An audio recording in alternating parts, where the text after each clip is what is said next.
Hi there, it's Kevin with Gone Rogue Games. So we're going to try to get back to doing some daily videos, and of course I need to try to keep the topics relevant, and I kind of struggle with that. But today I was eavesdropping on the Commander players, because Thursday we have Commander Nights, one of our Commander Nights. We have, basically Commander Nights is now Mondays, Thursdays, and Saturdays. That's all we do here, it seems, is play Magic. I can't get people to play anything else but play Magic Commander. So I was eavesdropping, and the conversation today in the Commander group was everyone's worried about Monday, where their cards have the potential of being banned. I guess that's the whole speculation around the One Ring, is everyone is assuming that there's going to be some Commander announcements on Monday, and that's when the card's going to get banned. And so it brings back into discussion of kind of the whole argument about why Magic is, you should never, I don't want to say invest, but you should always be afraid that your deck can get banned and your cards can go to zero and whatnot. It's just something I've learned, like roll with the punches. Like, of course, reprints and bannings do affect the price of Magic Gathering. That's why I've taken more of a scattershot approach. I mean, I'm a store, so having a variety of cards, of course, is good. But anyway, we were kind of discussing things around here, and it seemed to be a real, like, these are very casual players that play here, but everyone was, that was the kind of topic of the day, was, oh no, what are they going to do now with the Commander? So I've had some conversations here on this channel before about when they did, you know, we had the Commander debacle. That wasn't that long ago, right? When they banned the Mana Vault. It seems like forever now. When they banned Mana Vault or Mana Crypt in Jeweled Lotus, and that, of course, caused shockwaves through the format. So anyway, I think it's a good time to show what we've been experimenting with, because I've always been a fan. One of the things that, I mean, what really started this channel was taking a whole creative aspect to Magic the Gathering and trying to play Magic the Gathering kind of off the beaten path. That's where Rogue Deck Builder was created. Clear back when I started it during Innistrad, Scars of Mirrodin days. I mean, forever. I'm an old man at this point. We had Standard that dominated Magic the Gathering, and Standard got incredibly stale with Delver's Secrets. That at one point it was it over 50%? I believe it was over 50% of the meta. And so I tried to build a channel to prove that you could A, be successful, and B, have fun playing the Magic the Gathering. So we got this idiot in today. We got Talmadge, who's in. And we've been messing around with everyone here to try to convince people to play the Pauper Commander. So that's something we've been trying to cultivate. I'm hoping this is like, we saw what I kind of like call grassroots time frame with Magic, where, remember like tiny leaders? And I'm not saying that like, I don't want to get everyone so pumped about Pauper Commander, but there was a time period like 2016, 17, where people started like innovating with cubes. A lot of cubes were all the rage, and things like tiny leaders and Oathbreaker and all these things. And I wish that Magic the Gathering would do more of this. Like, I've always stated that Magic the Gathering has an edge over even things like Pokemon because of just how deep the game is, that you can mix and match and create these new formats. And that's why I'm now kind of changed my mind about Universes Beyond, is I think Universes Beyond is actually a pretty good idea based upon the fact that Magic is just such a great mechanically sound game that I think that it should be offered to these other IPs and stuff. And then, so I was on a podcast with Tasty Snackies, where I'll have to link when it is released, and we kind of get in the discussion with it, because my gears going that, you know what, the Universes Beyond is going to actually lead to a lot of creativity. So I think that what's happened now, if everyone remembers all the meme that everything's a kicker or flying. So, you know, everything is like, there's two mechanics in Magic, flying or kicker, because all these ones they keep coming out with, like, isn't that just kicker? Isn't that just, you know, these alternate ways to pay mana to do something and get an additional ability? So it's become kind of stale with design, to where what I like to call, we've led into the word salad time frame of Magic the Gathering, where they're just trying to like throw as many cards when they start to look like Yu-Gi-Oh cards with the amount of text they have on them. And some of the mechanics that have actually been the most interesting or flavorful or innovative have actually come out of Universes Beyond. So the one silver lining we have from Universes Beyond is I think it's going to lead to design thinking a lot more outside the box, and especially when they're going to start picking up these other games that have mechanics in them and then try to figure out how they can make those mechanics work in Magic, that's where we're going to start seeing some fun stuff come. So I think Tasty actually is talking about how he just loves Fallouts, the radiation counters, I believe, or the rad counters, which is such a fun mechanic with that commander deck. So anyway, where's I even going with this discussion? So again, I'm not here to try to pitch you on this format.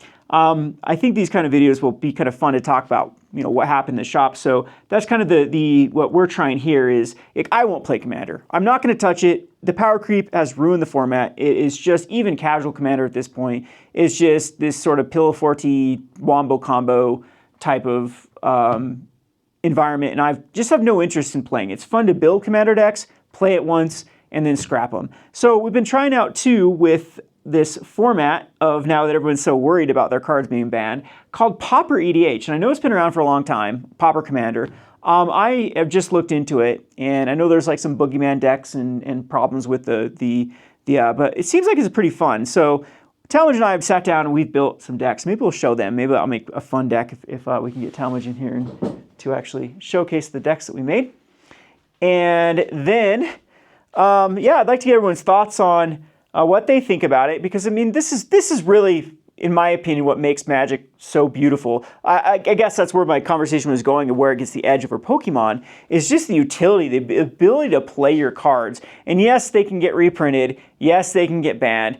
But I still haven't bought into this Pokemon nonsense that their cards can't be reprinted, or that it will always retain collectible value. And I'm going to stress this. I'm calling it now. You guys, you Pokemon fanboys can bookmark this and come back in a few years and tell me how wrong I am about Surging Sparks and Prismatic Evolutions and whatnot. And I'm not talking about Sealed. Sealed's a different thing. Pokemon Sealed is kind of the tried, tested, and true. I'm talking about the individual cards that everyone now is speculating on and collecting.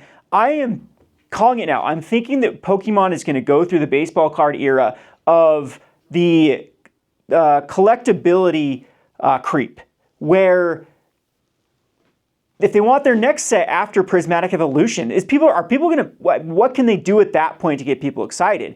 They can only do these EV-based sets, which is one of the more iconic, these Pokemon or Pikachu-based ones that people collect, or these Charizards. They can only do it so much before I think that they're going to run out of collectability space with these cards. And we've started to see that with some of these older sets, where the cards are actually starting to dip in price compared to their highs from 6 or 8 months ago. So anyway, that's what I love about Magic the Gathering, that has just such an edge over things like Pokemon, is there's a billion ways to play Magic the Gathering, from cube drafts to even Pauper cube drafts to Pauper EDH to formats even like Tiny Leaders, which were fun at one point, or Oathbreaker, or some of these things that did have a little bit of craze at one point. That's a problem with people, is people start trying to promise the world of these new formats. Or the same thing with Pokemon Magic, is people try to get in things before it actually explodes. So the problem with Tiny Leaders was they copyrighted the name and tried to control it completely and blah blah blah. And it's just yes, these grassroots movements are great, but I mean, they need to be widespread, and they need to be a little more toned down with the people's kind of fervor of how they think the format will go, because let's be honest, they're never going to be something like a Modern or a Commander, or at least they take years and years to get there. So anyway, I'm going to show you my deck that I put together, and I random this. So this is one of the things I like to do too, which is so fun about Magic the Gathering. I think it's really fun with Pokemon too. I always thought that Pokemon has a huge need for a brewer in the Pokemon. Pokemon is so stale. If you look at some of the standard decks, that it gets solved really easy, and then you do have somewhat of a rock paper scissors at times, and you do have people that come in with brews every now and again in tournaments and can actually take it away. But yeah, I've always looked at Pokemon cards and man, this would be fun to try to build these decks. But probably Pokemon too is with Commander having what we call the staples that you have to run in every deck. Pokemon's even worse with the trainers and the balls and the items. By the time you put those in your deck, you have enough design space for 15 cards at that point. So anyway, Talmadge is going to join us. Is Talmadge going to join us? Maybe not. Talmadge is not going to join us. I was making fun of Zach. Yeah, that's the best thing to do. Okay, I'll forgive you. So I think Talmadge got the better end of this day because, like I said, we randoed these. Well, semi-random. So we were opening up some Jumpstart trying to find a customer or card. And so we're like, okay, Talmadge, just build a deck out of whatever we open up out of Jumpstart. And this Dionys Elvish Archdruid was Talmadge's random. And mine was just from a Modern Horizons 3-pack or 2-pack, I think. I think that's what it was from. So actually, I had 2 cards that were pulled out of it, and I was going to build both of them, but it's a lot of work to build these commander decks and research them because there's not a lot of information. And, you know, basically, everyone's trash at building these decks. So I was pretty frustrated. Maybe I'll just net deck and see where it goes and, you know, play them and stuff. But the decks were pretty lackluster with, where is my commander even at? I am missing my commander, Talmadge. Did you put it in a different sleeve? Yeah, it's in a pink sleeve. And look at Talmadge is throwing things. So we are all organized here. I think it's in a pink sleeve. I'll have to find what I did with it. Maybe it's up here. Oh, there it is. I'm missing a card. It's an orange sleeve. So yeah, so I put up with this guy here. So I think I'm going to get slaughtered. So we're going to try to play this tomorrow and see if we can actually get some games going because all the commander players left now. But so the card I picked was Ruination Rider. And this is just a 2/2, and when it dies, you may have it deal damage to any target equal number of lands in your graveyard. And so it actually is kind of deep with a lot of cards that we do have options to, like Faithless Looting, of course, comes to mind. So the route that I didn't go organized here, it's already shuffled because I was goldfishing it. But of course, all the loot type effects, I tried like the self-mill type effects, and they didn't seem to work the greatest. Because oftentimes they just miss on the self-mill type cards. So I thought going just the loot type route would be a more fun way to play this card. So basically I'm just going to have to stall, and hope that I'm not the target until we can get a lot of lands in the graveyard, and hopefully someone doesn't have a Relic of Progenitus or some other card to eat away the graveyard. And then this guy can actually be sacrificed a couple times and actually win the game. So, and the Talmadge's one is pretty fun too. It's just a typical elf ball that works off of putting +1s for counters on things and whatnot. So I guess we won't do deck techs. Maybe I'll do it on the other video. But I just kind of wanted to shed light on what we've been doing here at the store. Like I said, I still play Magic and I still love this game. And I still think this is what is really about Magic. Like, I've always been frustrated when, you know, people get, like, Arena just put so much fuel onto the fire of, like, really making Magic, Commander and Arena. Other than Commander does have a lot more design space, I think, of making just Magic incredibly one-dimensional, of people just playing the same thing over and over and over. And that's what I've been frustrated with. Like everyone loved Foundations, but I think Foundations just ruined Standard for 5 years with Boros Charm and Boltweave. It's guaranteed that we have a burn deck, a turn 4 burn deck in the format for 5 years, which is just obscene. I mean, those are powerful cards. There's a reason Lava Spike was never reprinted into Standard since the addition of the modern format. But anyway, I know this channel is kind of different from what I usually do on this channel about ranting about markets and stuff.